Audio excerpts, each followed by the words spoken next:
بسم اللہ الرحمن الرحیم۔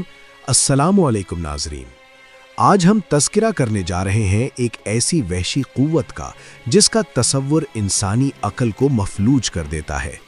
ایک ایسا عظیم لشکر جو کسی ملک، کسی بر اعظم یا کسی سرحد کو نہیں مانتا۔ ایک ایسی قوم جس کے لیے سمندر صرف پانی کا ذخیرہ نہیں بلکہ پیاس بجھانے کا ایک لمحاتی ذریعہ ہے۔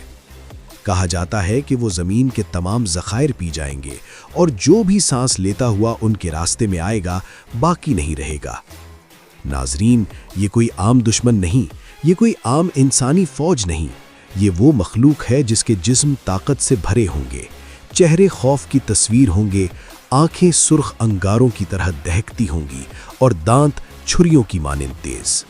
وہ چلیں گے تو زمین لرز اٹھے گی، وہ نکلیں گے تو پہاڑ بکھر جائیں گے، اور وہ دن شاید اب زیادہ دور نہیں، کیونکہ قیامت کی بہت سی نشانیاں پہلے ہی پوری ہو چکی ہیں۔ ایک دن وہ زمین کی ہر بلندی سے امڑ پڑیں گے، جیسا کہ قرآن مجید میں ارشاد ہے کہ وہ تیزی سے ہر بلندی سے اترتے چلے آئیں گے۔ اس دن روئے زمین پر کوئی فوج اتنی طاقتور نہیں ہوگی جو انہیں روک سکے۔ ناظرین، یہ قیامت کی عظیم ترین نشانیوں میں سے ایک ہے۔ ہم بات کر رہے ہیں دنیا کی خوفناک ترین مخلوق یاجوج ماجوج کی۔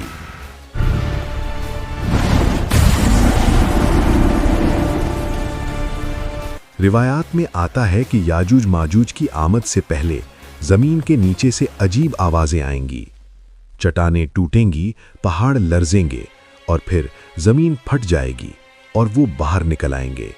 ذرا تصور کریں کہ زمین پھٹ چکی ہوگی، گرد و غبار آسمان تک بلند ہو چکا ہوگا، پہاڑ جو صدیوں سے اپنی جگہ قائم تھے اچانک ایسے لرز رہے ہوں گے جیسے کسی اندیکھی قوت نے انہیں اندر سے ہلا دیا ہو، اور پھر وہ نکل آئیں گے۔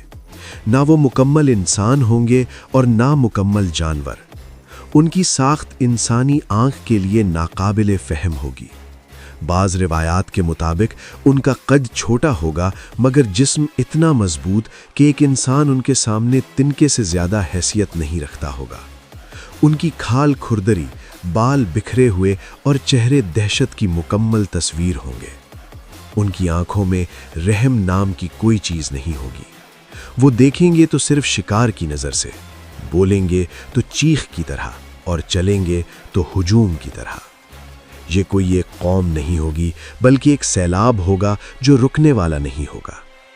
حدیث میں آتا ہے کہ وہ اتنی بڑی تعداد میں ہوں گے کہ جب ان کا پہلا گروہ کسی جھیل سے گزرے گا تو اس کا سارا پانی پی جائے گا، اور جب آخری گروہ وہاں پہنچے گا تو کہے گا کہ یہاں کبھی پانی ہوا کرتا تھا۔ ناظرین، تصور کیجئے، دریا خشک ہو جائیں گے، سمندر کم پڑ جائیں گے، زمین پیاسی ہو جائے گی اور انسان بے بس ہوگا۔ وہ جہاں سے گزریں گے وہاں کھیت باقی نہیں رہیں گے، مویشی باقی نہیں رہیں گے، اور انسان چھپنے کے لیے پہاڑوں کی پناہ ڈھونڈے گا۔ لیکن قرآن کہتا ہے کہ وہ ہر بلندی سے اتر پڑیں گے۔ دنیا کی کوئی فوج ان کے سامنے کھڑی نہیں ہو سکے گی۔ ٹینک بیکار ہو جائیں گے، میزائل خاموش ہو جائیں گے۔ یہ کوئی جنگ نہیں ہوگی، یہ ایک صفایا ہوگا۔ لوگ چیخیں گے، بچے بھاگیں گے، مائیں اپنے بچوں کو سینے سے لگا کر چھپانے کی کوشش کریں گی، لیکن یہ مخلوق کسی جذبے کو نہیں پہچانے گی، وہ صرف تباہی کو جانتی ہوگی۔ یہ وہ لمحہ ہوگا جب انسان اپنی کمزوری کو پوری طرح پہچان لے گا۔ تب اہل ایمان حضرت عیسیٰ علیہ السلام کی طرف رجوع کریں گے۔ وہ فریاد کریں گے، اے روح اللہ، ہمیں بچا لیجئے۔ حضرت عیسیٰ علیہ السلام اپنے ساتھیوں کو لے کر پہاڑوں کی طرف جائیں گے اور پھر اللہ تعالیٰ کے حضور دعا کریں گے۔ یہ دعا انسانی طاقت کی نہیں ہوگی بلکہ مکمل سپردگی کی ہوگی، اور اللہ تعالیٰ اس دعا کو رد نہیں کرے گا۔ اللہ تعالیٰ یاجوج ماجوج پر ایک ایسی آفت بھیجے گا جس کا انہیں تصور بھی نہیں ہوگا۔ ایک چھوٹا سا کیڑا یا جرثومہ ان کی گردنوں میں پیدا ہوگا اور اللہ کے حکم سے وہ سب کے سب ایک ہی وقت میں مر جائیں گے۔ وہ ایسے گریں گے جیسے ایک ہی جسم ہو۔ زمین لاشوں سے بھر جائے گی، بدبو اتنی شدید ہوگی کہ کوئی انسان زمین پر نہیں اتر سکے گا۔ پھر اللہ تعالیٰ بڑے بڑے پرندے بھیجے گا جو ان لاشوں کو اٹھا کر دور پھینک دیں گے۔ اس کے بعد بارش ہوگی، ایسی بارش جو زمین کو دھونے کے لیے ہوگی۔ دنیا ایک بار پھر صاف ہو جائے گی۔ لیکن یہ سب اس وقت ہوگا جب انسان اپنی حقیقت سمجھ چکا ہوگا۔ ناظرین یاد رکھیں، یاجوج ماجوج صرف ایک مخلوق نہیں بلکہ ایک پیغام ہے۔ یہ پیغام کہ طاقت ہمیشہ انسان کے ہاتھ میں نہیں رہتی۔ یہ پیغام کہ اللہ جب چاہے ایک معمولی چیز سے سب کچھ ختم کر سکتا ہے۔ اور یہ پیغام کہ قیامت کوئی کہانی نہیں بلکہ ایک حقیقت ہے جو آہستہ آہستہ ہمارے قریب آ رہی ہے۔